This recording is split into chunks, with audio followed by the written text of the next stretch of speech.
You know what time it is. You know what time it is. How firm thy friendship. Oh, how you know what time it is. I'm raw with them boys of the fall. You know what time it is. On the ground with a nose for the ball. You know what time it is. Blood, sweat, and them tears for this game. Leaving it all out on the field with no fear for you lames. Yeah, you know what time it is. Come brawl with them boys of the fall. Covered in gray and scarlet, massive. Stiff arms to your jaw, we breaking it. We sick of seeing you clowns with the crown, we taking it.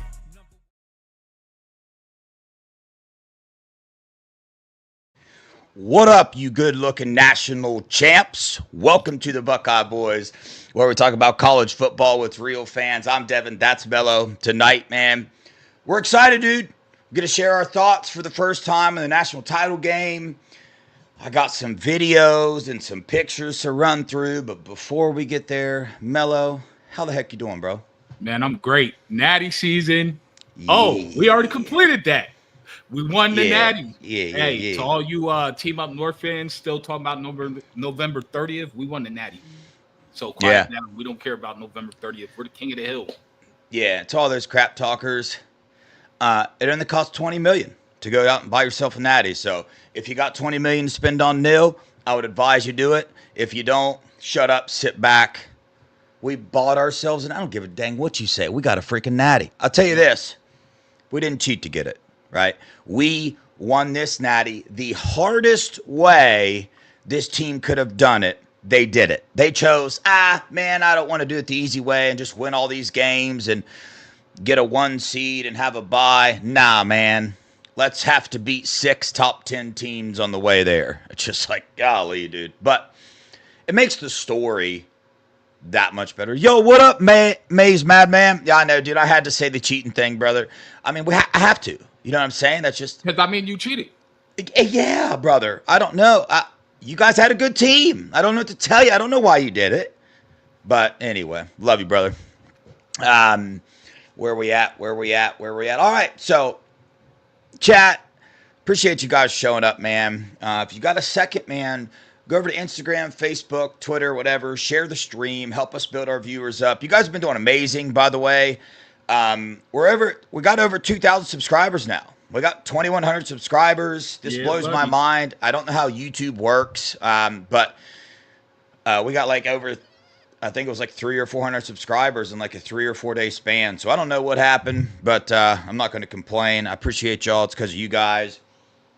The other thing, if you were a member and you received an email that says your membership has been suspended, everything should be back to normal now. It was nothing we did wrong as a channel. We got this random email that said, hey, your Google AdSense account wants you to verify your identity. And of course, it's not simple. You can't just go click verify and upload some stuff.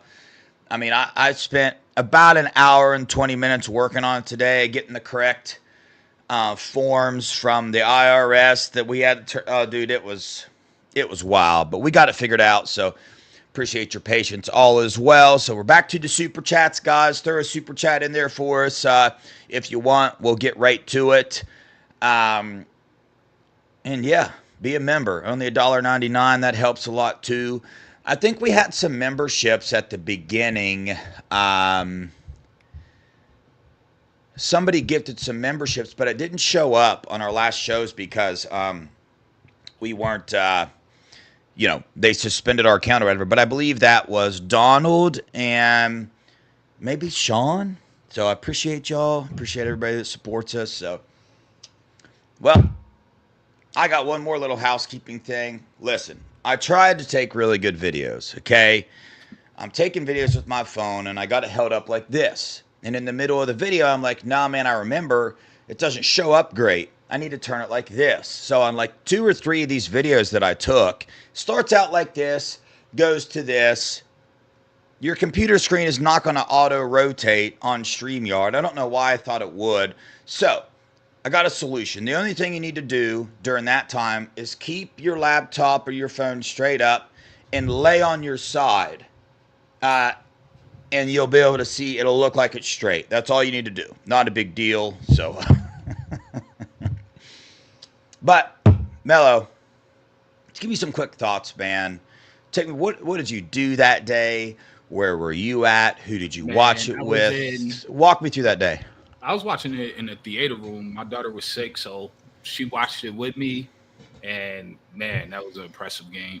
I felt like we took our foot off the gas a little bit. I was hoping we were going to stomp them all the way out, all the way to the end. But it's whatever. We won the Natty, so I don't care. And we won it in Atlanta. And most importantly, all the recruits saw it. So that's always a great thing.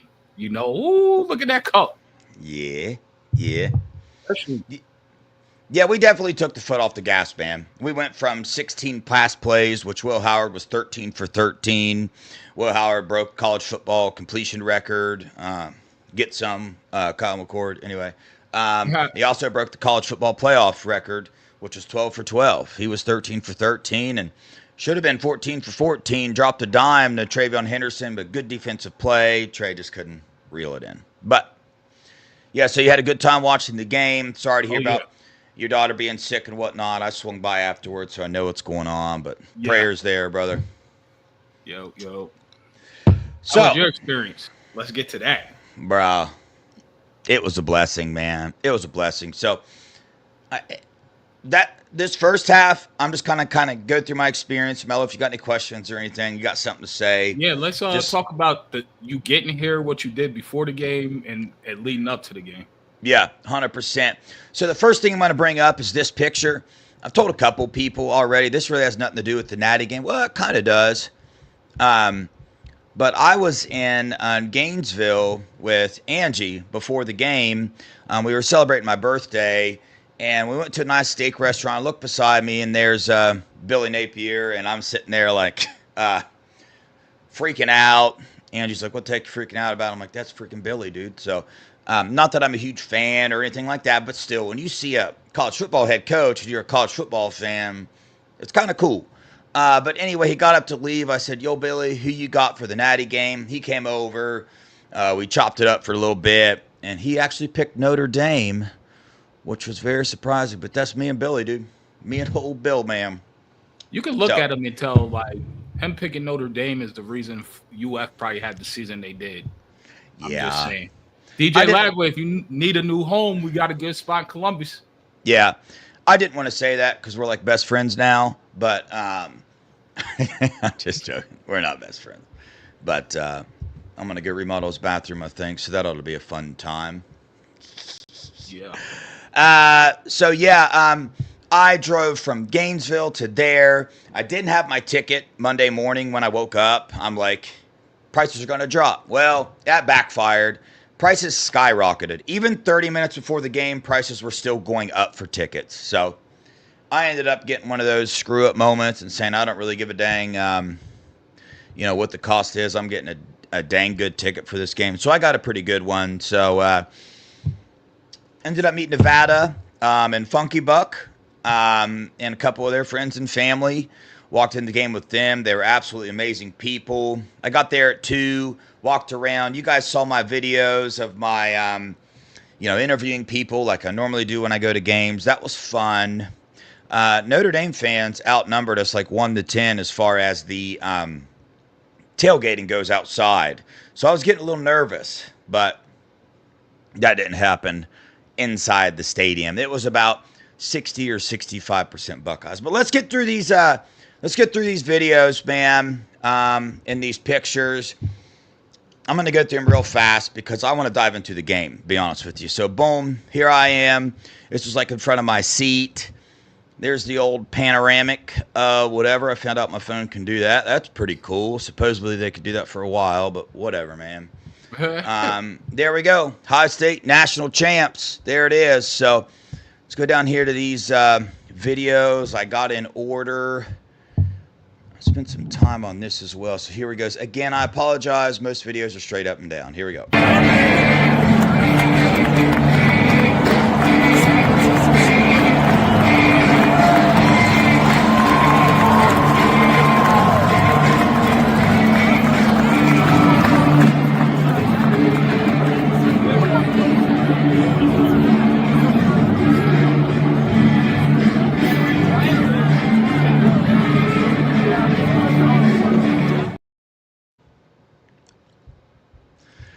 All right. Now, let me ask. I need a vote in the chat real fast because I got like 10 more of those videos. Most of them are like 20 seconds. Only one of them's like a minute long. So I need a vote in the chat. Do you guys want to see these videos? Do you want... It'll be in order. Like I got another warm-up video. Video of LeBron and Urban Meyer and some... I got... Like 3 of the touchdowns happened right in front of my face. I got those on camera too. So, Chad, I need to know, you want us to dive into the game or do you want to run through these videos real quick? It'll take probably 10, 15 minutes of our time just to run through it. I like to see the Buckeyes entrance. I got that too. I videoed that. So, yes, show us. Yeah, man. Let's do it. Don't you think, Mello? Why not? Yeah. Yeah.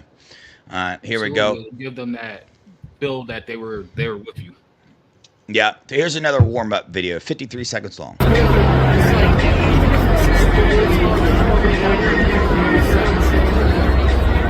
go back down to the field slowly and the special guest.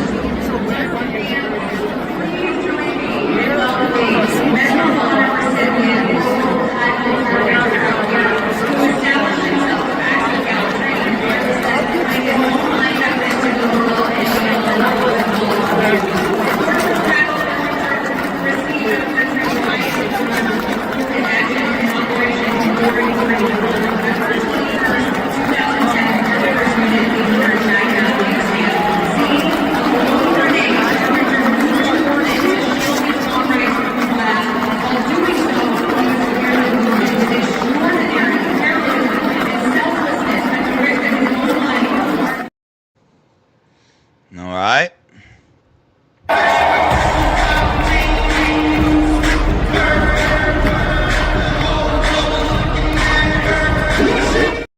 Nope, that's the wrong order. You guys can't see that one yet. Alrighty, here's a kind of a long one. 52 seconds. This is the entrance when the Buckeyes run out. It's one of those videos, unfortunately, it would have been amazing, but you're going to need to lay on your side to watch a little bit of this one. Sorry.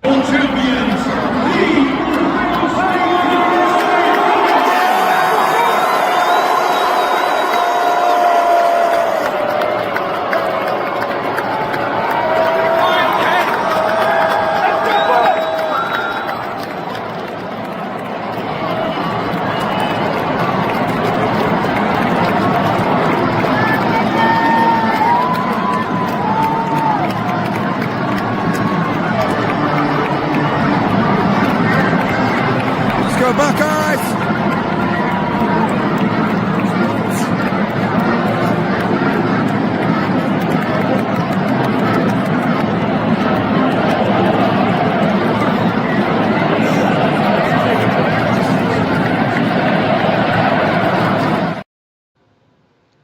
Oh, I'm so mad, bro. Wouldn't that have been a great video, dude? I should be able to fix that somehow. If I was more techie, dude, I would fix that for y'all. But, all right, this one I knew it was over. This is before kickoff. It was over after this. Watch this.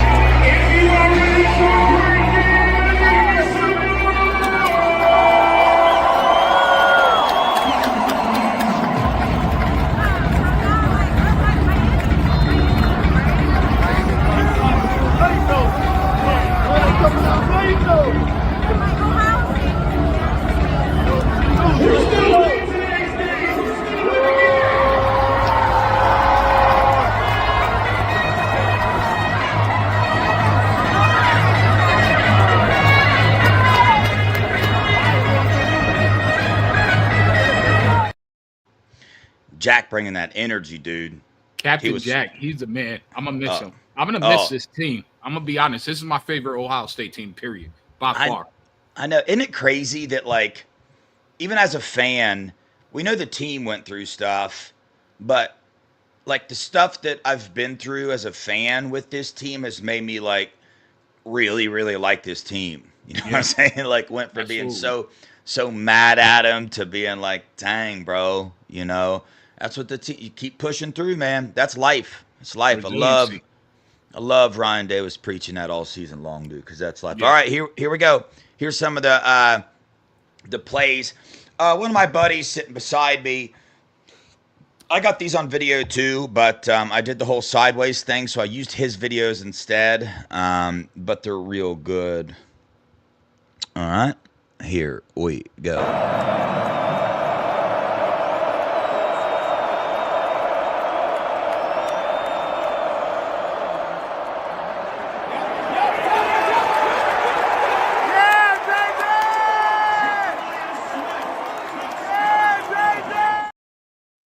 Yeah, that's sweet. That video right there is sweet. Yeah. Now wait, watch this one, dude.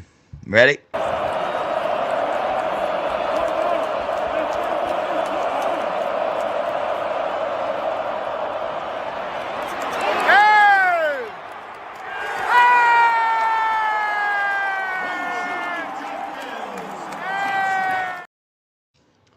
Just an absolute, yeah, dude, just an absolute tank, man. We'll get into that in a minute. All right, here we go.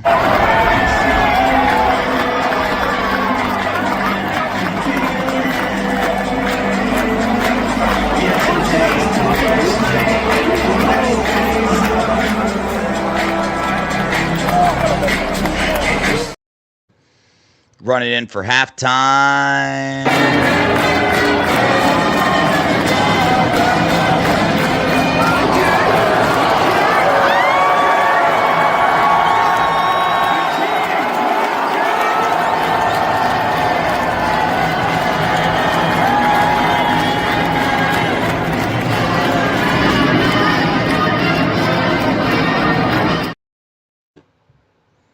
You guys see LeBron?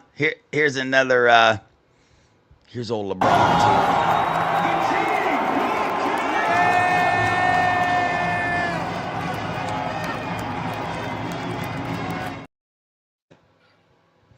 All right, this one not a good ending to the play, but I figured I'd show it to you.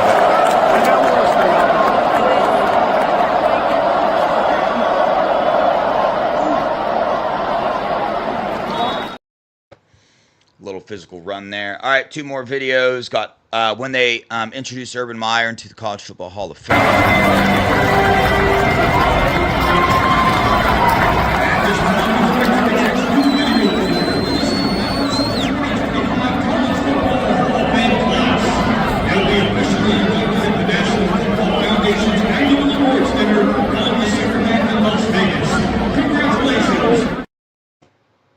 All right, last one. This is after the game. It's 1 minute and 20 seconds long.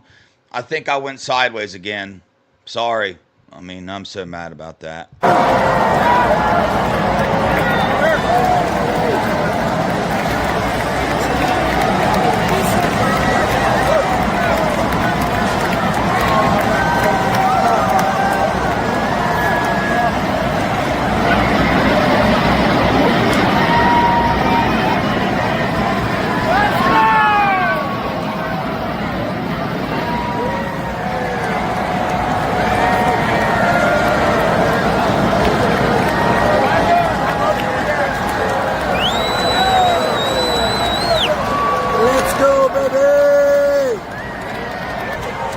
Yes, sir. Buckeyes, baby. Check it out. 2024 Natty Lock. Get some.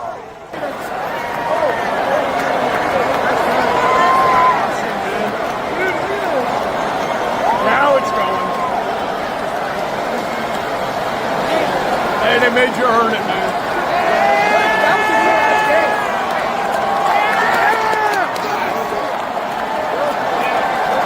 Have a good night, guys.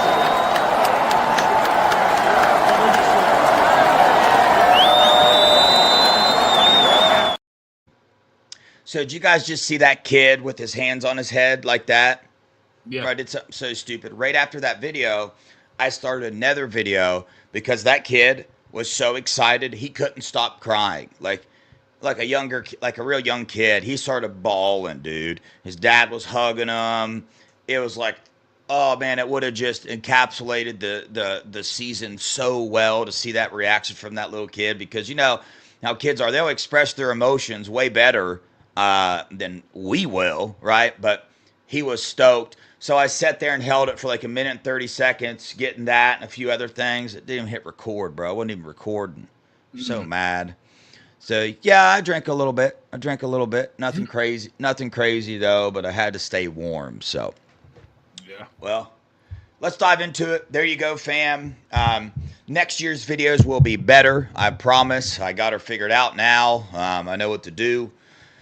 So they'll be way better. The whole setup will be. So, all right. Let's dive into it, Mello. Notre Dame came out, just waltzed directly down the field. 18 plays, right down the field, scored a touchdown. What's up, bro? What were you thinking? Man, at first I was like, what is going on? And I was a little nervous, but then I realized how they marched down the field. I was like, there's no way they can do this for an 8-time game. Like, Riley Leonard is not going to hold up. And then they started talking about he was puking on the sideline. Like, oh, yeah, he's done. He already puked. That's like one of those extreme leg days. And, after that, you're not to say. But he did surprise me a little bit throughout the game, not just through that first drive in terms of being able to complete passes. I definitely didn't think he would be able to do that. And great house, I salute him. But that's it. Their run game did absolutely nothing. Jeremiah Love called us out. And, what do you have, like 3 yards the entire game? It's crazy. Yeah. So, that initial drive, though, Notre Dame just drove methodically down the field. And I was like, all right, that was scripted. But if this is their game plan, I'm not concerned. Yeah. So, end of the game, we had a total of 445 yards. They had 308 yards. We had 231 passing yards with 214 rushing yards. They had 255 passing and 53 rushing yards. Crazy. But I think after sacks, that number went way down. I think after sacks, the number's like 13 or something crazy like that. Our run defense was special all season. Yeah, we were 9 for 12 on third down conversions, and they were 5 for 12. Huge. Absolutely huge. That's where the game was won, really, if you think about it. It should have been 10 for 12. That easy pass to JJ, that should have been all day long. But, yeah. Which one? Oh, I know which one you're talking about when he ran the out route. Yeah. What down was it where he missed Carnell Tate in the corner of the end zone? Was that third down too? I think second down. I think might have been third, but I feel like it was second down. But, yeah, those are pretty much the only 2 throws that he actually, missed. And then you had the Travion Henderson drop. You know what I mean? So, yeah. I seriously doubt it. Jeremiah Love, let's see. Let me read you his stats for the game. Let's see. Jeremiah Love, 4 carries for 3 yards. Riley Leonard, 17 carries for 40 yards. Price, 3 carries for 13 yards. We just absolutely shut them down. But, Notre Dame comes down, they score, and my first reaction is, dang, what the heck are we doing? QB, I was just screaming. It was so obvious when they're about to do the QB run, but after about 30 seconds of thinking about what was going on before we got the ball back, a lot of people texted me freaking out, and I texted all of them back. I said, that's the last touchdown they score. Obviously I was wrong, but in a sense, it kind of felt like it was their last touchdown they scored, and I'll get to that in a little bit. But yeah, my response was, hey man, we need to score. We need to come out, we need to answer that drive, and we did it absolutely flawlessly, beautifully. That was the first touchdown, was that pass to Jeremiah Smith. That play was fantastic. Saw somebody in the chat say it's the same one Sarkisian used against us in the playoffs with Alabama. Yes, Steely, I guess we could hit this one.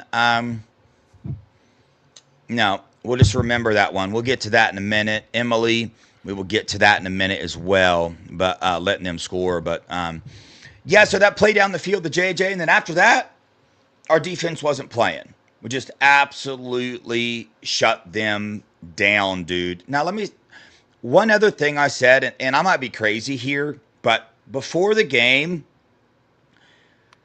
Ohio State just looked bigger and more physical on the field. Now, I'm not saying that they really are. I haven't compared, but maybe I'm biased as heck, where I 100% am. But my eyes might have been tricking me. But, dude, we just looked bigger. We looked more physical. I mean, just in warm-ups even. Like, you looked at their players and our players. I was like, dang, bro. I don't know how they. And ultimately, in the first half, you saw the Buckeyes go on full tilt, trying to score and trying to stop them. You know what I'm saying? And that was the result. Yeah, so my fault. I was reading M's comment. I see it. You're all up in that chat right now. Em, I know you were nervous, but like I said, this team has it. But yeah, their D-line, they didn't have 1 300-pounder on their D-line.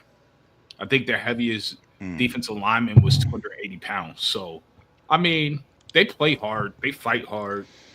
They definitely never quit. So I'll give them that. But it was almost pretty much, I was just like, get to 40. Get to 40. So I was worried about my score prediction more than us losing this game.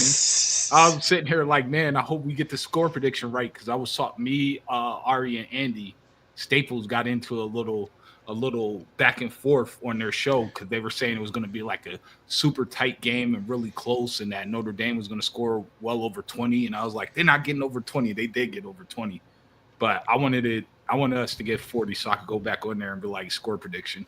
Yeah, 100%. I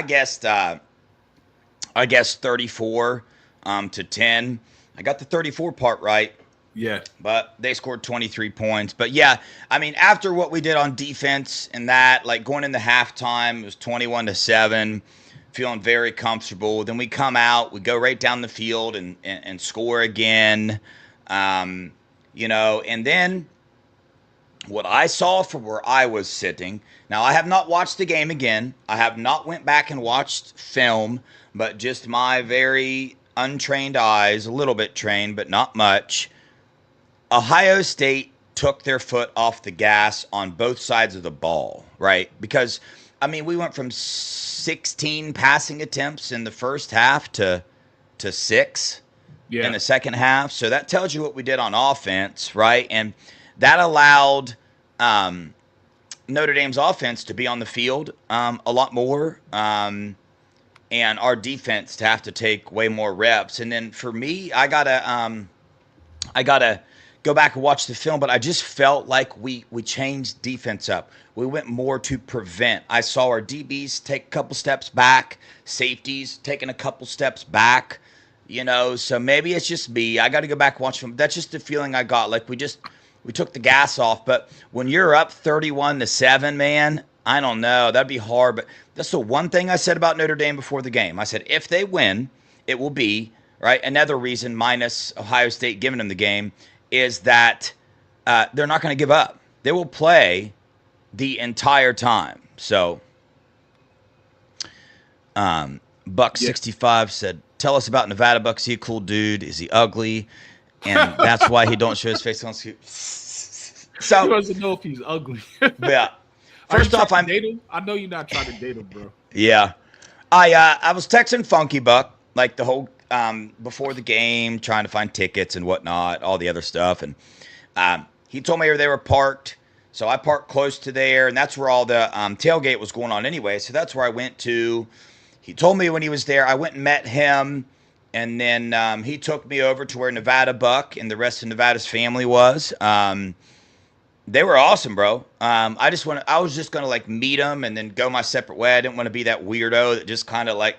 But they were like, no, come on, let's go. So, like, I walked with them there, walked in the gate with them, you know, took a picture for them, the whole 9 yards. They were cool as all get out, talked to me like they'd known me forever. I feel like I've known them for a long time, but they haven't really talked to me that much. But that's the way they treated me, like they've known me for a long time. Everybody there in Nevada's family, and Funky's an awesome young kid.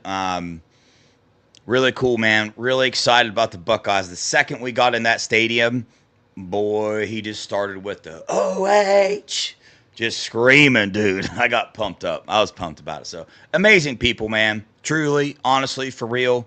They really, really are. I felt just like open arms. Felt like I could have went and sat beside them if they had an empty seat, and it would have been just a heck of a time. Would have been a blast. But yeah. Nah, he doesn't show his face because he likes to be mysterious. So yeah. That's his whole thing. And look, it has everybody talking. What does he look like? What does he look like? That's the whole point. It draws interest. It works.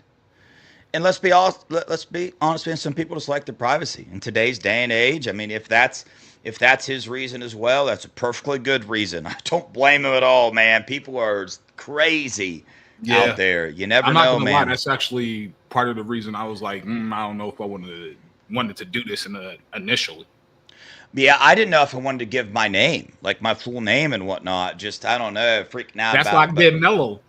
Yeah, I know. Everybody knows my full name. They pretty much know everything about me. But yeah, it's over now. Yeah, whatever. So yeah, take me through your thoughts when the score was 31-7, man. Like, what was your thoughts exactly? I was like, man, I started counting. We only need 9 more points. If we get 3 field goals, which I don't think we just need a touchdown. But if we get a touchdown, we'll probably get another touchdown. We're gonna go over my score prediction. How do we get to 40 so that way I hit my score prediction? I'm telling you, that's what I was thinking. Like, I want to hit my score prediction so that way I could go in all these places and talk trash, like I told you. But then they kind of went on a little run at one point, and I was just like, what are we doing? So can you speak to what you saw in the stadium? What I felt like was we were being held, but also Riley Leonard was pretty he's a strong athletic kid, and you could tell from his basketball videos, man. This kid is doing all types of dunks. In high school, was a ridiculous athlete. So what I didn't expect was him to be able to hit those passes on the run. And Greathouse, I didn't know Greathouse was really that good, to be honest with you. So I mean, I was just like, I felt like they took their foot off the gas a little bit, though. Overall. What did you, from your perspective? Well, that first drive, I was very surprised at how much movement they were getting on our interior D linemen. I mean, they were bobbleheading them backwards. They really honestly were. They beat us in the trench. Again? They were bobbleheading us backwards. Our D linemen? Yes. Their offensive linemen, the first drive, they scored. Yeah, hell yeah. Heck yeah, they were. Yeah, bro. They were, I just don't think we were ready for that. And I was very surprised. That's why I got a little bit nervous, but I was like, now that's not us. That's not our D lineman. And now listen, I literally saw that happen on one play. So when I'm sitting here saying that's what they did the whole drive, I saw that on one play. The one play right down by us when Riley Leonard kept doing QB sneak and I knew it was coming. They were thrashing us up front there for a minute. But yeah, dude, we had so much rotation on the defensive line, and everybody that rotated in did really, really well. Edric Houston looked like a beast. Kenyatta Jackson looked like an even bigger piece. That dude is going to be, I'm telling you, keep sleeping if you want to. Everybody talk about we're going to be downgrading on our defensive ends. Different style, but I don't know that I buy the whole downgrade thing, dude. Bro, Kenyatta Jackson, he was lighting people up, dude. I mean, he was lighting them up. I kept my eye on him a couple different plays, and he's quick, bro. He's quick and powerful. Like that's my whole thing. I think and long, traditional speed rushes are going to be back. He's 6'6.5". That's what Brett was telling us while we were out at the Rose Bowl. And then you saw his little brother when we were out there. Kid was what, like 12, and he's almost up to seniors' eyeballs. It's crazy. But yeah, we're going to be back to traditional pass speed rush, what we're used to. Now, somebody brought this up in a different chat earlier about, but will our run defense be good? And I was like, yeah, we got K-Mac, Edric, we got Canoe, like we're going to be fine on it. He like, yeah, but they run to the outside, and that's what Jack and JT strengths were. And I was like, yeah, that's good. That's a valid point. I don't think our DNs will be able to run block as well as Jack and JT, but they could also get stronger in the offseason. Mick is a wizard. Plus, you can scheme around that. You can have linebackers start blitzing on the outside instead of the inside. On obvious run plays, you could move Edric to the outside, you know what I mean, and put Canoe on the inside and just force him to run one way. So, I mean, there's a whole lot of ways to get around that, and we have the greatest DC in the country on our staff. Yeah, and you got to – it's a coach's job to call the defense according to the strength of the players. And, I think that's why we're hearing a lot of the 3-down lineman talk, because we are going to lose, I think, a little bit of that size on the interior. I mean, they're a little bit smaller defensive ends, but you look at the strength of a CJ Hicks. We got that Logan George coming in, all them. I think our D-line is going to be just fine. Now, I want to take this opportunity. I've already made a couple apologies on the year, but we just run the Natty, so I want to finalize my mistakes that I made as a YouTuber and sharing my thoughts, feelings, and emotions. Mistake number 1, Justin Fry. Phenomenal job. I mean, I don't know how else to explain it. Scheme is a huge part of offensive line, but I'm not saying that to take away what Justin Fry did. What Justin Fry did, I mean, puts you in talk as one of the best offensive line coaches in the country. And now, am I happy with his high school recruiting? No. But then again, that's even hard to say, because look at the backups he brought in. He recruited some of them, and they got the job done. So it's like, we can sit here and complain, but as of right now, Justin Fry. Now, I'll say this. I always stated, this is me backing up myself a little bit here, and correct me if I'm wrong, but I always stated, hey, man, I hope Justin Fry gets it. I hope he becomes the best offensive line coach in the country. I was just calling things how I saw them. But I apologize, Justin Fry. And to be fair, a lot of recruits, like, we were getting our perspective from recruits we were talking to and what they were saying their recruiting process was at the moment. And we're fans, so like sometimes we stargaze, and these were some high star guys that were talking negatively, and then we were seeing the O-line wasn't performing where we wanted them to, but it really came down to scheme. They're not a zone blocking O-line, they're a gap scheme O-line dominant. So once they switched up the scheme, they looked phenomenal. And then obviously he's developing. We didn't know. So at the time, we were under the impression he wasn't recruiting and he wasn't developing because O-line wasn't performing as we thought. So we do apologize. We were wrong. You proved us wrong, and I'm happy you proved us wrong, because honestly, O-line was the only thing that was going to stop this team, and the O-line became a strength. Yep, 100%. Obviously, one is recruiting and get better, but there's not much else. It's hard to complain when he just went and won a natty after losing two, of our best offensive linemen. It's hard to do that. But shout out Justin Fry, did a phenomenal job. Second shout out, Fielding. You made both your, he didn't miss a field goal in the playoffs, correct? Didn't miss a single field goal. Didn't miss a single extra point. He hit a 46-yarder in that game. Yeah, hit a 46-yarder. Didn't kick it out of bounds. He did his job, and he did it well. So shout out Fielding. Everybody kept going back to, drawing a blank on the name, but our kicker, who was our I know really you're talking about from 22 Peach Bowl. Well, no, our really good kicker, the famous Ohio State kicker, freshman year he sucked and then became known as the best Ohio State kicker. Who's the kicker I'm talking about? Who's the You're really talking good? about from the 02 team, right? The best, maybe. Nugent. It's Nugent. Yeah, Mike Nugent. I almost said Ted Nugent. Mike Nugent. But yeah, supposedly, I haven't fact-checked this, but supposedly he sucked his freshman year. Really, really bad. So hopefully Fielding gets it, does his thing. He drilled that 46-yarder, Yeah. That was a plenty on that. He could have probably hit a 50. Yeah. Yep. He had more than one bad game all year. That's for sure. Yeah. But either way, it don't matter. He won a title, man. Didn't miss in the playoffs. The kickers need to show up when they need to show up. He did that for 1 out of 2 parts of the season when he needed to show up. Man, I don't know if you remember this. You remember the first field goal he took when we were at the Rose Bowl after coming off the team up north experience, and he didn't really kick anything in Tennessee. Against Tennessee, we didn't need him. But like everybody in the crowd was just like, "Oh man!" People started praying and stuff and putting their head down, and then he hit it, and everybody was clapping and applauding like we just scored a touchdown. And ever since then, he was rocking and rolling. Yeah. I know, dude. I was always so nervous. Bro, I was still nervous. Even this game, when he got up to kick that, especially on the short one, because Will Howard took it all the way to the right hash. I'm like, what the heck's going on here? Why did he do that? But I guess that's the kick Fielding practiced most in practice, was kicking from the right hash like that. That's his sweet spot. So they did that on purpose. So it was an absolute. Yeah. That's the information I have anyway. I I want to say something real fast. So, for the first part, for the most part, Notre Dame fans were cool. Like I interviewed several of them. Most of them were real. They said, "Hey man, we have faith in our team, but we're up against the freaking dragon." Like I didn't meet one that said Notre Dame's going to kill them, nothing like that. So that was my experience. But the one thing that I got very, very upset on, and I've been to a few games now, but is it normal for the opposing team to boo another band so loud that you can hardly hear the other band playing? Is that a normal thing in college football games? Chat, Mello, do you know?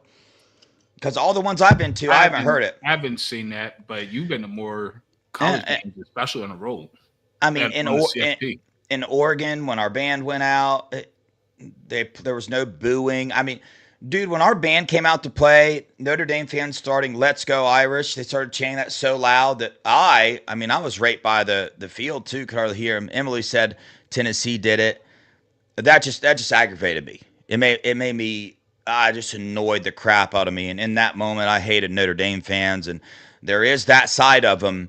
I can see why people get a little upset with Notre Dame fans. But like I said, for the most part, not too much complaining from me. They were real. They treated me well. They're just your normal college football banter back and forth, which is why I love college football. Yeah. Your thoughts on Notre Dame fans? I'm gonna tell you my experience via online, and I was on Always Irish earlier. They were talking crazy. Like I don't even know another word to say. They were talking crazy before the game. They're talking crazy to all the Ohio State fans. They said, "Make sure you show back up here after Monday." So we show back up, obviously. We're here, baby. Then John Kennedy proceeds to lose his mind and pull up all my stuff in the chat as if I was talking to him. And he tried to go off on me. And I'm like, "John, I'm not even talking to you. I'm talking to your fans." He's like, "Well, I can't take Ohio State today. I'm losing my mind." I was like, "Yeah, I told you you're going to have a meltdown last week today." And you're like, "I don't have meltdowns." I was like, "All right, sorry. You're going to be passionate." So I had to rephrase that. So leads up today, he has a mini meltdown on me. You can ask the Podfather. He was in there. And then I'm like, today? Yeah, it was today. He had a meltdown. I'm like, "John, I'm talking to the people in the chat. They were talking crazy all week before the game, and they said, come back." So we came back. And now they're sitting here crying like, "Oh, get out of our chat." No, stand in the paint. I stand in the paint when I'm wrong. I was wrong about the team up north. I was so positive that we were going to win that I was like, "Yo, let's do this marathon Friday before because we're going to win this game." And we lost. And I came back, showed up, went into all the normal chats, and took the abuse like a man. So that's where I'm at. Like, don't sit here and talk trash and then cry because we want you to stand in the paint and we're coming in there saying champs, because we are. And we beat you, and that's a fact. And then he had a caller call in that I guess went to the game. And the guy said Ohio State fans were throwing bottles with pee in it at him and his son.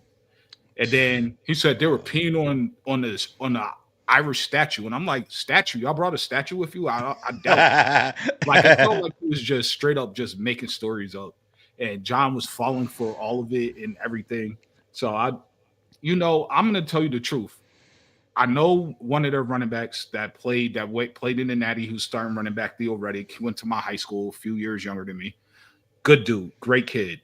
My best friend, his dad and his uncle played on the team that Rudy was on. So, and I love them. So I will always have respect for the Irish, but your fans, you guys are just crybabies. And guess what? You haven't beat us since 1934?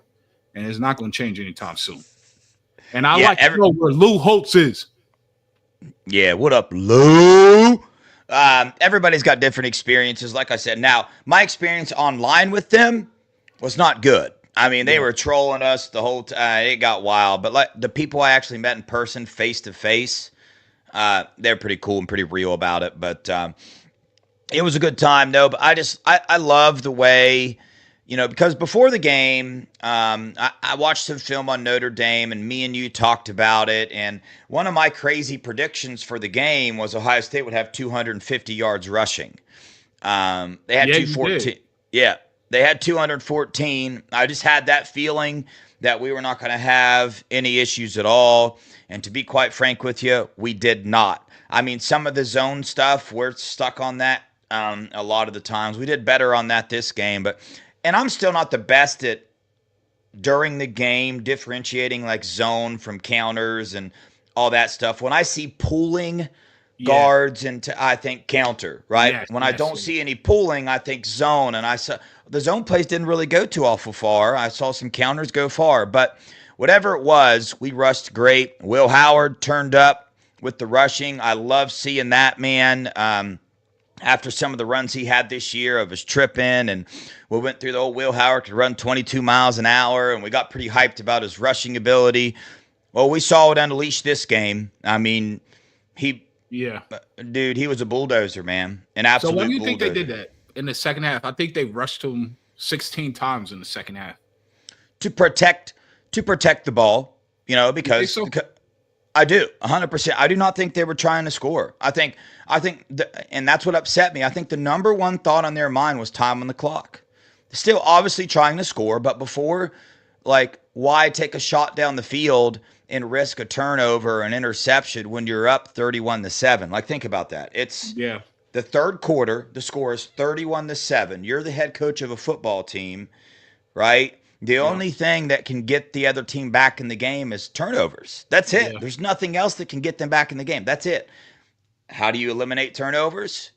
By running the ball. But you can still have turnovers. Obviously, we saw Emeka, which, by the way, several people in the stadium were yelling, "Protect the ball," as he was running, because he had that thing running wild. Now, still a good defensive play. That happens. There's stuff you can't do about that. But that was my take. I think we were trying to take time off the clock. Got a little bit tight. You know what I'm saying? That's what we do. And I think on defense, we played a little bit more of that prevent D, which failed us all year long. We are an attacking defense. But either way, it freaking worked. Whatever the plan was, that's all I give a dang about. We could have won by 1 point, and I don't give a dang. Now, it is pretty nice to say that you went through the whole playoffs and beat every team by 10+ points. Yeah. That puts a little bit of weight behind you. That was the closest game, score-wise. The whole playoff run. And it wasn't that close. No. The Texas game felt closer. Yes. The Texas game felt way closer. I got a little nervous during the Notre game. But so, for instance, when it was 31-7, a lot of Ohio State fans, we sat down. You know what I'm saying? And then Notre Dame scored, and they went for 2 and then got it. Then Mech fumbled it, and then we all stood up. And we're like, okay. And I was getting a little upset towards the end of the game because I watched Will Howard snap the ball one time with 16 seconds to go on the play clock. I was like, what's going on? But Ryan Day chewed him out, boy, on the sideline. Oh, yeah, dude. He let into him. What, did it look like one of those Kyle McCord tongue lashings, or? Nah, it wasn't like that. Nah, not at all. But he went right to him and pointed up to the clock, and Will Howard just went like this, like he had no idea. Wasn't thinking, but a lot goes through his mind. Ryan Day said something pretty amazing to me that I never really thought about, and that's that because of the player that Will Howard is, the type of leader that he is, Chip Kelly was calling in play sets, right? Meaning that it was on Will Howard to pick one of the 3 plays that can be ran out of that set. Like, that's in the huddle. They said most of the time, Chip was given Howard a play set. And then they would go up to the line, and Howard would call whatever play, depending on what the defense did. You know how crazy that is for a quarterback to do? Like, that's totally NFL level type stuff. And an NFL team's going to fall in love. Now, maybe that's a normal thing in college. Wrong. Yeah, I didn't think it was at all. Man, that's some Madden stuff right there. Yeah, bro. That's crazy. That's like video game. I can only imagine. So they did a little write-up today. I don't know if you saw about Julian saying. And they were saying people on the Woody and on the staff were saying Julian saying is going to be better than CJ, Justin Fields, Dwayne Haskins, or any other quarterback that has ever come through Ohio State. Yeah. And if that's the case, this team's going to be ridiculously scary next year. One. Two, imagine what they're going to tell him. They're going to be like, hey, just pick whatever play you want. We're not even going to call it in. Go ahead and run it. Yeah, it'll be wild. I got some news for Ohio State fans real fast. Listen to me real quick, okay? We all have this idea about who Julian Sain is a quarterback. We have his high school film. We have his recruiting ranking. We have Nick Saban recruiting him. We have him going to the portal. Then we have Ryan Day, arguably, I mean, some of the best coaches that you can go get for. Ryan Day wanted him, right? Before he wanted any other quarterback in that class. That's not a secret. Then we watched Julian Sain in the spring game, okay? Didn't look the best. Then we watched him come in some other games and skip some passes. All that stuff we saw, the spring game, the coming in, you might as well bundle that up in a ball and throw it out of your mind. Just get rid of it, throw it out. Those were trash moments to get him some experience. He was not warmed up in the game. He's coming in at the end. Like, you cannot judge him based off of those couple plays that he came in, because he also did some really good things. I think he tied Will Howard for the longest quarterback run of the year. For Ohio State, it was 19 yards. I mean, Julian Sain had a 19-yard run.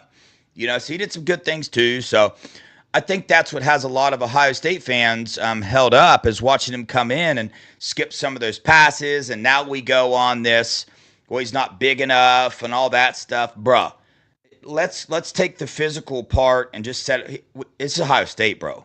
Like there's Ryan Day, Chip Kelly, Mick, like everybody in there, they know. Like if they're keeping him and not going after a quarterback in the portal, if Ryan Day has proven us one thing, I know the Kyle McCord got us all jacked up, but he went out and he got rid of Kyle McCord.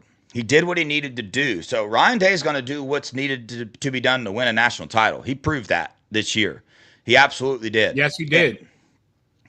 And please keep this in mind, that this is his first head coach job. He didn't get the opportunity that Urban and Tress and some of these other coaches did to get their feet wet at other lesser schools, where if you just have a winning record, you're considered a legend. You know what I mean? You go 7-6, Boston College, they're stoked, bro. They're like, heck yeah. I mean, you not go really. 8-5 and you're winning the Natty the next year, if you let some people tell it, maniac. Yeah. So I get Ryan Day does some frustrating things. I was frustrated as one could be after that scum game and even after the Oregon game. But I'm going to give myself props here, and I'll give this channel props. Even after that scum game, dude, we kept saying, bruh, I'm telling you, watch out, man, because these players, right? We're mad at the coaches. That's fine. Let's be mad at them. But the players. And look what happened, man. These players, these coaches, they rallied this team together. They went on the greatest college football run that college football has ever seen. I called, I got confused a little bit there for a second, because I always call 2024, 2025 Natty Lock, right? Yeah. Yep. It's 2025 right now, but that was the 2024 Natty we just run, correct? Yeah. Or did we just run the 2025 Well, they said 2025 Natty? What does it say on your cup? That's a good idea, bruh. 2025. Yeah, bro, I've been saying it wrong all year. I've been saying the season started in 24, so you're not wrong. But the championship was played in 25, I guess. Yeah, I knew it. It's called the 24 national because Scum's last year was the 23 national title, right? Yeah, right. Correct. Yes. I don't know. So what I meant by 2024, 2025 Natty Lock was boom, one's out of the way. We just won. We're winning it next year too. I've been saying that for a minute. I think we go. They're talking about we have a good chance to go back to back, depending on where people step up. I think our O line is going to be a strength for the offense, big time. D line, let's see. I think they're going to be pretty good. Let's see who leaves and who stays. That's where it boils down to what coaches leave or stay. If we keep the coaching staff and Sonny comes back, I like our chances to repeat. Yeah. So I love our safeties. I love our corners. We'll see about linebacker, but I'm pretty sure I love them too. Well, I think we got Sonny and Arvell. Riley Pettijohn, Well, TJ. my thing was, is Sonny coming back? That's the point. That was my hold up there, because my only worry there, we have the skill to do it, but if Sonny leaves, we don't have the experienced player coming back in. Safety, we got Caleb Downs. Corner, we got Jermaine Matthews. Linebacker, if Sonny goes, Arvell Reese got some experience, so that helps. Defensive line, I'm happy about that. Offensive line, I think, is going to be great. Wide receivers, best in the nation. Tight end, absolutely phenomenal. Running back, we'll see what Q does, but even so, we got the West Virginia running back, and then CJ, and we got James Peoples. And then quarterback, Ryan. I trust Ryan Day. So, bro, we got. Did Sam Williams-Dixon transfer out? He did. Yeah. Yep.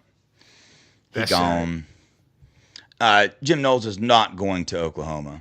I mean, nobody can ever say never, but he's not. But I don't think so anyway. But, yeah, man, let's see.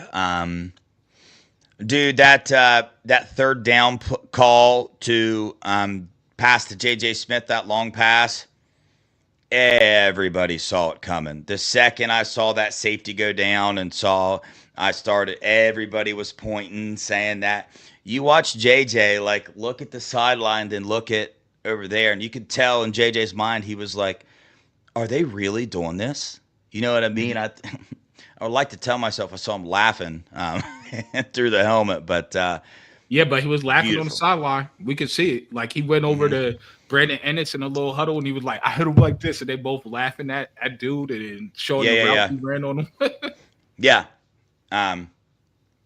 I mean, that kind of takes some gonads if you think about it. Like, is this throw true? A deep shot like that. I mean, you got Optimus Prime, but that means you trust your quarterback a lot, and I mean, rightfully so.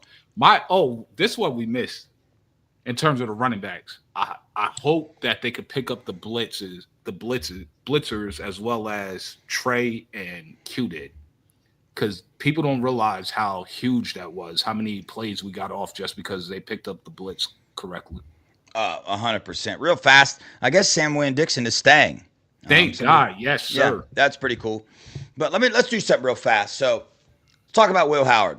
I'll go down through each position group real quick. Will Howard, absolutely phenomenal. 13 for 13 to start the game. Made great decisions. Huge. I mean, absolutely phenomenal. Offensive MVP of the playoffs. He deserved it. I kind of wish Quinshawn would have received some of that as well, but Will Howard deserved it too. So, thoughts on Will Howard? I thought, to me, Will Howard's a top 2 round quarterback. I know some have Kyle McCord mocked ahead of him. I think that's absolutely insane. Kyle McCord had the same talent last year, and we saw how trash he looked. He went to a weaker league, and they're like, oh, he tore it up. Yeah, he played against nothing. So, and it's a lot different pressure. I think Will Howard is cerebral. And from the jump, we said Will Howard, when we were back when we started on the Ohio pod, we said Will Howard is the perfect quarterback to run this system and this team. And I'm happy they picked him over Dylan Gabriel. And I'm still standing on that. And I feel like Will Howard was the perfect quarterback. Yeah, 100%. What's going on in the chat? Steely, who said they were going to leave on Monday? Monday, he said he was leaving. You talking about a player? You talking about Sam Williams-Dixon? But anyway, our running backs, Travion Henderson in person. I was so close. I got to see how fast this dude actually is, especially from side to side. I would stand zero chance at tackling that dude. He's an absolute. You still talking about Will Howard? No, Travion. Okay. Move to the running backs. Travion Henderson is so fast side to side. That's absolutely insane, dude. I mean, he is. Bro, he's phenomenal. Quinshawn showing up in these playoffs, showing up that game. He is a freaking bulldozer, dude. That's ridiculous. I got to see both two of his touchdowns, the passing one and one of the running ones right in front of me. And absolutely, he just cannot be taken down, bro. I mean, he led college football last year with yards after contact. And we had 2-star running backs. He probably didn't lead this year. But, I mean, dude, you can't take that dude down. He's just a beast, bro. And Trey... What was that stat that you had on Will Howard about his red zone touchdown efficiency? I don't remember from when he was at K-State. Oh, he led college football in red zone efficiency at K-State. Yeah. Touchdowns, well, I believe, right? I can't remember if it was efficiency or touchdowns. I don't remember. It's probably efficiency. You're probably right. Yeah. Tight ends. Oh, hold up. Running backs real fast. Yeah. I just talked about him. It's your turn. Oh, okay. You gotta focus. You read the chat too much, dude. Trey never fumbled in 4 years. The most incredible stat I ever seen in my life. And Q, who has a better stiff arm than Q? Like, seriously, he punches you in the face, you bounce off the ground like a basketball, and he keeps rolling. Then you hit him again, and he's still going through. So, I mean, it is what it is. Our running backs, we had the 2 best running backs in all college football, in my opinion. I know Ashton Genty is a beast, so is Jeremiah Love, but they didn't play the same competition we played. So, yeah, that's where I'm at with that. Yeah, start us off with tight ends. Tight ends. Our tight ends got a lot better throughout the season, so I have to salute the tight ends coach. I want them to have Jelani ready to go with Max Clare next year, and they could rotate between the 3, Kazmeric, Jelani, and Clare.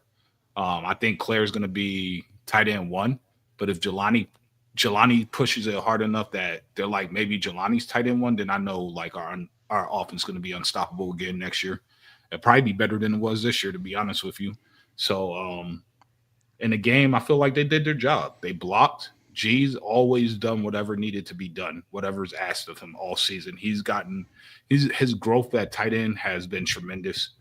Let's see where he goes, if he's going to be drafted or if he's just going to have to be unrestricted free agents. But either way, somebody's going to love G because he's going to do whatever you need him to do. So yeah, dude, our tight ends were blocking their off. Yep. Will Kazmeric was absolutely manhandling people. So that's, again, I haven't went back and watched the game or whatnot, but tight ends did their job and they did it very, very well. And I watched them a couple times bring a little bit of fire to that offensive line, man. They were getting pumped up. So that was cool. Wide receivers, I don't know what else you can say. I love seeing Brandon Ennis get in there and get himself a catch, a very important catch to get a 3rd down. That dude is this is crazy, but I just don't feel like you lose anything. Like, you can interchange Emeka and BI, and it's all going to the same. Like, I think BI's got just as much talent, if not more, than Emeka Buka. Now, it gets so hard to have these conversations because they're both just phenomenal. I mean, I think Emeka Buka is now the reception leader at Ohio State. By the way, we had 4 offensive players get 1,000 yards here at Ohio State. Never's been done, ever. Yeah, how many 1,000-yarders does your team have? I'll wait. That's what I thought. Anyway, not 4. Yeah, not 4. So that was pretty cool. Jeremiah Smith, he was open a lot that game. He was open a lot. He got missed a lot. The dude, it don't matter. You double coverage, he smokes both of them, bro. I can't tell you how many plays that he was wide open. I really, really can't. I was getting upset down the end zone. They would go man down the end zone. It's like, just lob that thing up. We tried it one time, and there was a timeout before or whatever, which thank the Lord, because it was going to be false start. But the best player in college football. He's going to be the best player in college football next year. Absolutely unstoppable. Carnell Tate. I mean, our receiving room next year. SFE. We're not chanting SEC anymore. It's SFE. Yeah, you got Mylan Graham. Hopefully we keep Quincy Porter, Desi Jones, Quincy Porter. But we also have, hopefully Bryson we keep Rogers. Who will be a senior next year? What's his name? Bryson Rogers? Yeah. Bryson Rogers. Hopefully we keep him. Dude's a very good route runner. So thoughts on wide receivers. Route runner. He is an elite route runner. Yeah. Hit us with the wide receivers. Man, we got the best wide receiver room in the country. We're going to have the best wide receiver room in the country next year. It's going to be SFE starting. I think Tate's going to get a lot of playing time. Brandon's probably going to be rotating a little bit. But Tate's going to get a lot of playing time. They're probably going to have to promise him because people are trying to tamper with Tate and get him in the portal, offer him crazy money. He's going to have to get a pay raise. He's going to have to understand, yes, you go there and be the man, but even the number 2 and 3 and 4 guy at Ohio State end up in the first 2 rounds. Yeah. And then they go and play elite in the NFL because there's only one Brian Hartline. He teaches you stuff that these other teams can't. So I hope he realizes that and looks at big picture.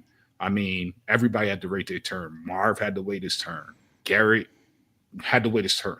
And he made that spectacular catch against Clemson, and he still wasn't getting a whole bunch of playing time that whole season. That wasn't the first time Garrett was going crazy, but he had to wait his turn. Jameson Williams, all of these guys, like just Carnell Tate, do the right thing. You made the right choice originally when you came out of high school. Just stick by it. And next year's SFE starting lineup.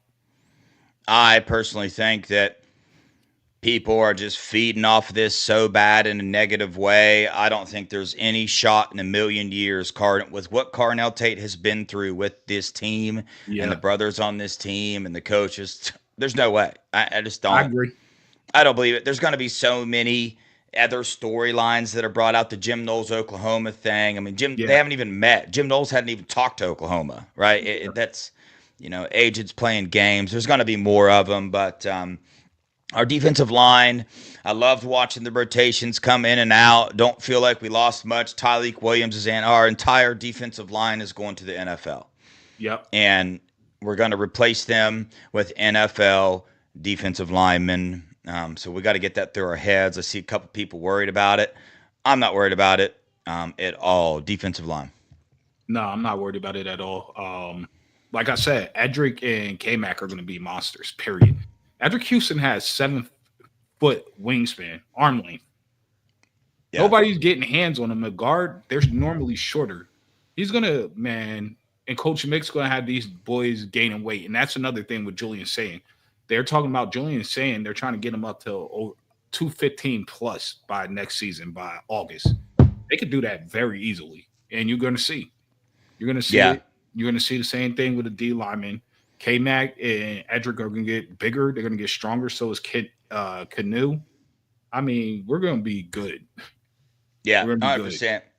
Yo, Tyleik Williams is kind of a little bit of an unsung hero on the defensive line. Everybody knows how he is. But watching that game, I noticed that, our defensive ends and stuff, they get a lot of those tackles and a lot of those sacks because Tyleik Williams is chugging up the middle, forcing the quarterback to run right to our defensive ends. Like, yeah, dude's unstoppable, man. And he said after the game he's been struggling with an injury since the Penn State game. That ankle has been wrapped up like crazy the whole time. So, hey, you know what about Tyleik? Before we move on, there's one thing that I saw Tyleik do that tells you how special he is. They were double teaming him. He did a drop leg, where basically you're taught, and most people can't even do this technique properly. It's very hard to actually execute, especially getting double teamed. He dropped his leg into the dirt, so he's on one knee basically, so you can't drive him backwards. Because if he stays standing up, there's no way you're winning that. It doesn't matter unless you're Aaron Donald. So he did a drop leg. It stopped the push. So then the linebackers and everybody else could come in and clean it up. The running back only got like 1.5 yards because of it. If he would have got drove back, the running back gets probably 5 yards plus. Yeah.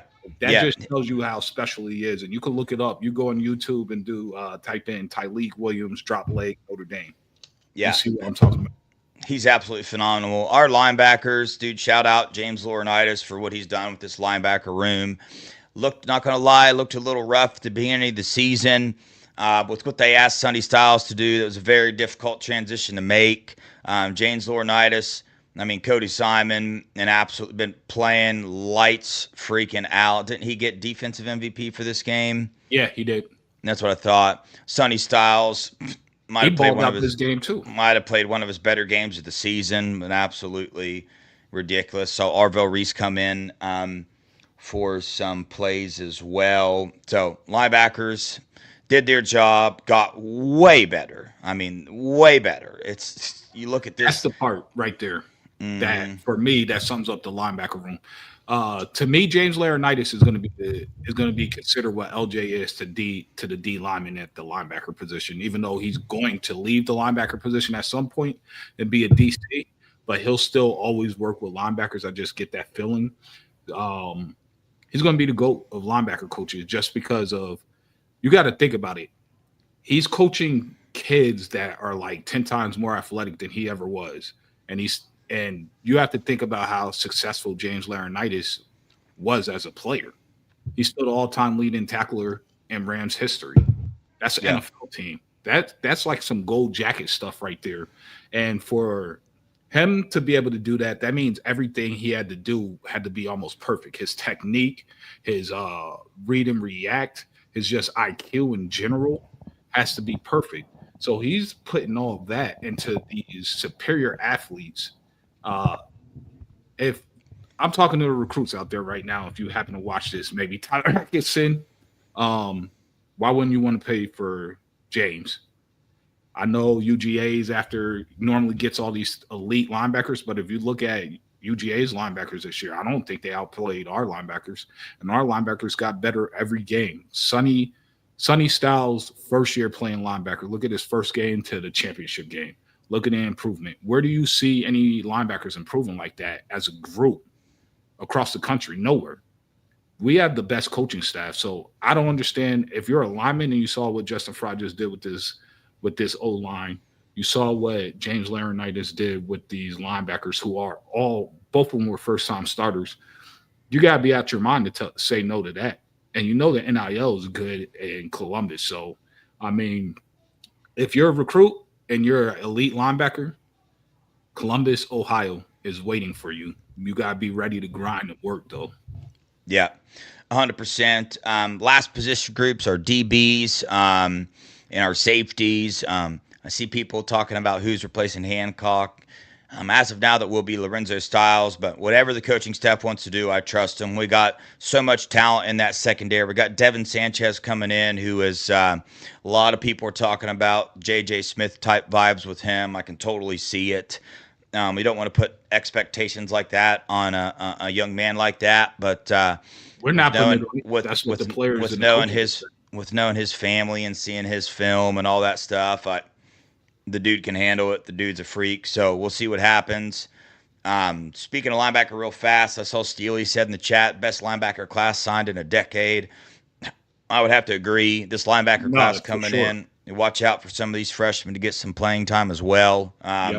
But safeties, Caleb Downs, Lathan Ransom, two absolute studs. They played like it in the game. Denzel Burke is an absolutely run-stopping machine. I know he missed a couple tackles this year, but watching some of the tackles he made this game to stop the run was phenomenal, the way he beats blocks and stuff. So they got the job done. Iggy can be very frustrating. It can be very, very frustrating because you can almost feel it coming. You just pick the number one moment in the game when we cannot have a pass interference. Just wait for it. Wait for the number one moment when your mind is thinking, wow, they're 3rd and 19. If we stop them here, the game is over. Just pretty much just accept that Iggy's about to get a PI because they're going to throw it his way. It was against the tight end. He didn't need to do it. He was in position. I don't know what went on there, but I love Iggy. He's a baller. I hope he comes back, man, and plays with us again. A lot of people are saying they want him to leave. I'm nowhere near even close to that bandwagon. If you are on that bandwagon, that's fine. I mean, I get it. We got a bunch of young talent, but the more leadership, we saw what veteran leadership did this year. That's why we won the Natty. Don't get it twisted. We got a lot of good, transfers in and whatnot, Will Howard and all that stuff. But, dude, during these rough times, man, it was the veteran leadership of this team that got us through. I'll believe that. I'll forever believe it. And you saw what we did. So if a starter wants to come back and play, I don't care who's behind him, please come back. I want you back. The more leadership we can get on this team, that's what I want, bro. So Jordan Hancock got beat on one play, but when you play as much college football as he's played, you're going to get beat. And again, he was playing way off, man. We were playing off, and I just don't think our DBs. I don't think they're the best there. I like when we get real aggressive, in play. But yeah, that's my thoughts. Overall, what's your thoughts on the DBs and safeties for the game? For the game, I thought they did. Overall, I think they did a phenomenal job throughout the game. Yes, IGB. The problem, what I noticed in this game with IGB, and only because I was sitting there watching it on camera, and they ran the replay so many times.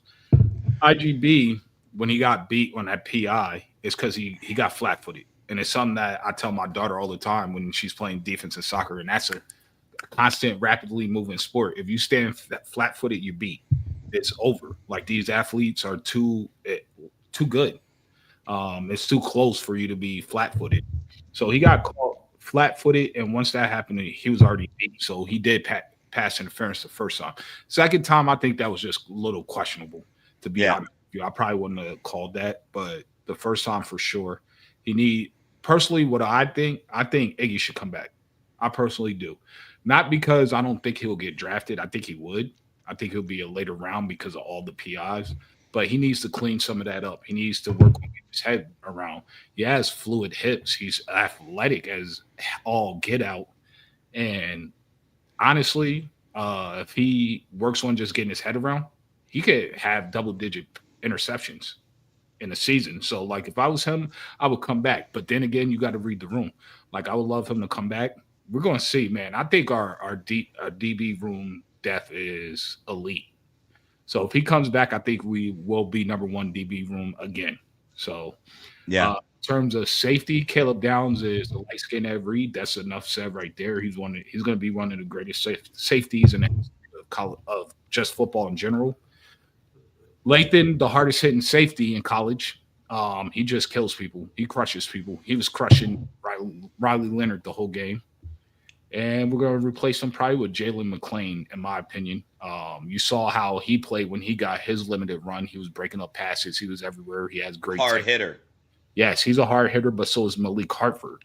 So, like, they can all interchange. Like, our DB room is ridiculous. It really is. So, we'll see. I don't think there's going to be much drop-off there, actually. Yeah. Everybody keeps asking, or Mika asks, is Clark going to take her if LJ leaves? I'm going to be honest with you. You know, maybe. I don't know. I don't have the answer to that. But as of right now, I'm going to keep riding with LJ's not leaving. That's Absolutely. What I'm saying. I don't think he is. I think he'll have to fail miserably to get kicked off this team. I think he's in it, man. But you never know. You never know what's going to happen. But staying with me, I think he's here until he can't, like, literally health-wise coach anymore. Yeah, 100%. But we natty champs, man. We're natty. Yeah. Been through it this year. I love it. I'll never forget this season. I'm so glad that I made it to all the playoff games. It's something I will never forget in my life. So it was a beautiful thing, a beautiful season for the channel. We started a Buckeye Boyz channel, man. It's grown because of all you people. We love you guys. Help us get to the next level, man, so we can make this show even better. You see that we're invested and that we love entertaining you guys and giving you what we got, you know. So expect this channel to be expanding here shortly. You know, we added TG. We'll get Duke and Daniel, get their show up and running now for the off season. They're going to go every other week, so that's going to be cool. So, you know, help us any way you can. Share it. Tell your friends about us, the whole 9 yards. I know there's 9 million Buckeye channels out there. I get that, but I don't know. We like to be different, man. We're real. You see all the interviews we like to do, and the thing I would like to separate us from all the other channels is we want you guys involved. Like this, we want this to be your channel. If you're watching and you're hearing this, we want this to be your channel. So email us ideas, email us if you want to come on, the whole 9 yards. So we're going to get back to our normal schedule. So Sunday, we'll put the link in the chat, the whole 9 yards. There'll be a show tomorrow. We'll get Duke on here at some point in time, talk about the Natty game. But Mello, you got any final words before we get off here? Yeah, Sunday we got to check the times because I know they're having the parade. And I don't know if anybody – it's Sunday, but I don't know what time the parade is on Sunday. Yeah, we'll check it. But, yeah, my thing is right here. When you go into these chats, no more arguing. We are the champs. Just drop that in when they want to say anything. I don't care if they're like November 30th, champs, drop that. That's their only response they get for a whole year. We're taking a page out of Johnny O. I've been doing it today, and it felt so liberating. I'm so like jealous of Johnny O, and I told him that you got to do that for a whole year. Now, guess what? It's our turn. And so let's drop the champs and get ready to go back to back, because I firmly believe that we can and we will. So, yeah, thank you for joining us, and we'll see you, Sunday? Oh, Thursday, tomorrow. Yeah, they'll do their normal show tomorrow. Sean and TG and Tony's show tomorrow is going to be a banger. Yep, 100%. Yeah, I'm excited. I learned so much this year by starting a channel. Got to meet so many amazing people, do interviews, met everybody in the chat, create a little family. So, it's been amazing. I learned a lot this year, starting a channel and, expressing my emotions on how I feel about a team. I learned a lot the hard way. I was wrong about a lot of stuff, but I like to consider myself a person that if I'm wrong, I don't care how stupid I sound. If I'm wrong, I'll tell you I was wrong. I was wrong about Justin Fry, right? I was wrong about Jaden Fielding as of now. So, we'll see. But I just got on here and sharing how I feel. I learned a lot. I appreciate y'all. We're getting on. Get the off season. We got our plan for the off season. Obviously, we'll keep talking, follow the recruiting pretty hard. We're going to be breaking down recruits. We're going to be getting some recruits on here to get some more interviews. But we're trying to get a bunch of guests on here, a bunch of, past Ohio State players, just guests, whoever wants to come on. So if you guys know of anybody that's on YouTube or that likes to talk or a player or just anybody, man. If you know somebody that's good, we'll talk on football, wants to come on here, shoot us an email, man. We'll shoot things. Steely, we really got 2,200 subscribers already? Did we hit 2,200? How do you even find all this? The YouTube studio. 2,190. We almost there, man. We need 10 more. That's wild, bro. Appreciate y'all, man.